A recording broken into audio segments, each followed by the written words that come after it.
Hello everyone, আশা করি অনেক ভালো আছেন।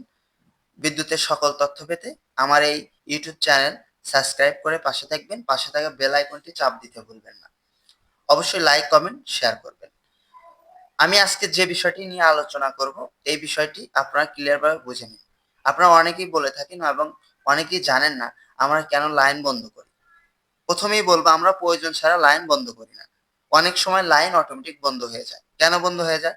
আপনার বাঁশ, তারপরে গাছপালা এবং শর্ট সার্কিট হলে অটোমেটিক আপনার লাইন বন্ধ হয়ে যায়। যেমন শর্ট সার্কিট বলতে বোঝাচ্ছি যে আপনার তারের উপর ইনসুলেটর বরাবর যদি আপনার পাখি পড়ে, পাখি পড়লে আপনার লাইন শর্ট হয়ে আপনার অটোমেটিক বন্ধ হয়ে যায়।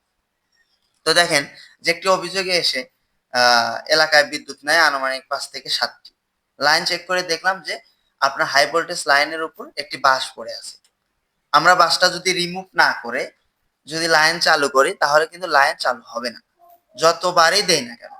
তাহলে দেখেন এই বাসটা যদি না থাকতো তাহলে যে মোটামুটি ২ থেকে ৩ ঘন্টা বিদ্যুৎহীন অবস্থায় আছে।